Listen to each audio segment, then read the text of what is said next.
Known for her positive approach to life and motherhood, creator of the nationally acclaimed blog Nini Dialogues and New York Times best-selling author, please welcome Stephanie Nielson.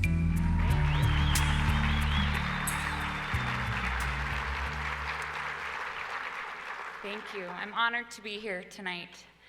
From the time that I could remember, all I wanted to be was a mother.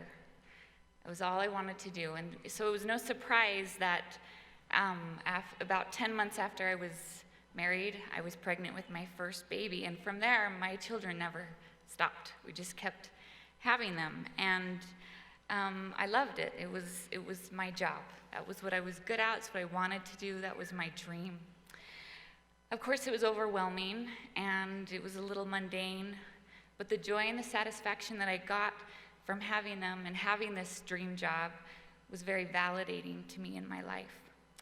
In August of 2008, my little family, Claire, who's 6, Jane was 5, Oliver 3, and Nicholas, 22 months, we were living in Mesa, Arizona.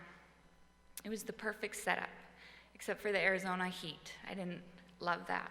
But I felt very fulfilled as a mother. I was also teaching yoga at a local studio, and I was involved in church, and Christian and I were talking about having another baby soon. It was a very busy time in my life. Then on Saturday, August 16th, my life fell apart. My husband and I were in an airplane crash. The airplane crashed and burst into flames. Because of the violent impact, we were knocked unconscious. And because the airplane was on fire, I was burned over 80% of my body. I remember getting out of the airplane and finding a place to rest and wait for help. And the first thing that came to my mind was, well, first of all, I thought about how my mom was gonna kill me, and then I thought about my children at home. I remember thinking, who's gonna call them and tell them that we won't be home tonight for dinner with them, and we won't be there to put them to bed? And after that, I was put in a medically induced coma for 3.5 months. Christian, my husband, was put in a coma for 5 months. And during that time, our children were being taken care of by family and loving friends. I woke up from my coma in November, and of course my first thoughts again were where my children were. And I wondered who would be there, who was greeting Jane, my daughter, off the bus after kindergarten. Who would be there to pick her up? And I wondered if whoever was taking Nicholas, if they knew that he has to sleep with his blankie and he has to have soy milk. Those were things that I was thinking of. While I was in a coma, I missed my daughter's 7th birthday, and I missed my son's 2nd birthday. It was a very confusing and emotional time. My recovery was long. Each day I was in so much pain that I could pass out while the doctors did dressing changes on me, sometimes twice a day. I still couldn't move. Each day I was so discouraged. Each day I became a little more depressed, and my dream of being a mother disappeared. Before the accident, I was busy during the day teaching, cooking, cleaning, playing, making things, hugging, kissing, and changing diapers. Now, I was the child, and someone was doing all those things for me, including changing my diaper. It was equally humiliating as it was disappointing and frustrating. When you think about your wildest dreams, what comes to your mind? During those times in the hospital, what came into my mind and what I fantasized about was cleaning the toilet. I thought about how good it would feel to stretch my fingers and bend and work really hard. I also thought about picking the gross diapers up that my dog would take outside and eat and then string along the lawn. And I just remembered thinking how I wished I could go outside and pick all that up and feel the sun on my face and the wind in my hair and bend and stretch and do all of those things that seem really simple.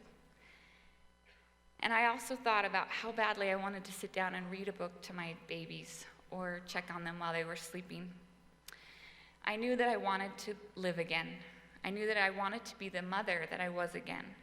But I knew that I needed to work harder than I ever had before in my life. So I spent hours and hours in therapy, learning to bend my newly grafted skin. Simple things like putting my hand up to my mouth to feed myself or turn my head or even smile was absolutely painful. But each day did get a little bit better. And even when I didn't feel like it, I was making progress. And with the help of God and skilled professionals and family members, it was coming. It had been 5.5 months since the accident, and I still hadn't seen my children. When I could talk and communicate, I was able to talk to them on the phone a couple times, but talking to a 24-month-old on the phone is kind of ridiculous. So it was time for them to come and visit me in the burn center. The children met with burn specialists and therapists on how to prepare them to see me. But no matter how hard they tried, I don't think their efforts could have prepared them for what they were seeing. You see, the whole time while I was in the hospital, my sisters cared for my children, telling them that I had been in an accident and I looked a little bit different. But they still drew pictures of me, and they would send them up with my husband, and my husband would hang them up in my hospital room. And they were pictures of me with long hair and freckles and white skin, and that was almost the exact opposite of what I looked like at that time. I was very concerned to meet the children again. And just a few days earlier, from meeting the children, I had looked at myself for the first time in 5.5 months. And that was a horrific, horrific time for me. So I knew what they were going to see, and I was very nervous for them. I was really skinny, and I was still wrapped up from head to toe in bandages. But I asked the nurses to put earrings in my ears to help prepare for this. And even one of the cutest little nurses put her own lipstick on my lips just to help me get ready to see my children. The first meeting went horrible. My daughter Jane was so frightened of me, she wouldn't look at me. And she didn't look at me again for about 3 months after that. My baby didn't know who I was and clung to my sister, who he thought she was his mother. I think that meeting went both horribly as it did inspiring for me. I wanted my job back, and I didn't want just to be a part of the family. I wanted to be in charge again. I wanted to do everything I could do before the accident. I was determined to be active and to be present. Doctors were telling me that I would have a very limited lifestyle. I would be in pain all the time, and my skin would be very sensitive. All of that is true now, and I appreciated their care and their advice, but I knew better. I was going to own this trial. I was going to fight for my family, and one day I was going to teach them to ski, just like I always wanted to do. After I went home from the hospital on New Year's Eve, life was very complicated. I still had the home health nurses come to assist me and help me. But I made time for my family. We had dinner sometimes in my bed, and I read to them in bed. And 3 days before my daughter Jane's birthday, she looked at me and we connected again. Pretty soon I was starting to become alert while we were eating a meal together, and I could make it through dinner, or I could zip up a Ziploc bag. And if you think zipping up a Ziploc bag was a success, then imagine what this success was like when my son Oliver and I both learned to tie our shoes again. That was pretty amazing for us, and we went out to dinner that night. One day I wore jeans, and then the next day I decided to put mascara on, and my girls were thrilled. And I know that these are just simple gestures, but these are simple gestures in my way of showing my children that I wanted to come back, and I wanted to be their mother again. We celebrate life after the accident and celebrate the small things. We celebrated when I hiked the Y again, or when we went skiing again, or last summer I finally got into a swimming suit and went into a public place and went swimming with my children. And maybe the best accomplishment for me was having another baby in April of last year. Doctors were hesitant because I was burned on my stomach. But the very skilled and wonderful physicians monitored me closely, and Charlotte was born, a beautiful, healthy 7-pound baby. I am back to being mother again. Still with challenges and still with pain, still overwhelmed, still tired, just as I always was, but still so very grateful. My children used to ask me when I would look like the old mother again, and I would say, soon, but I knew that I would never really look like her again. But they don't even ask that anymore. I don't even think they notice anything.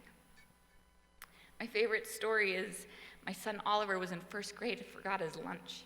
So I packed his lunch and I walked down to the elementary school to give it to him. And he was outside, and his friends were with him.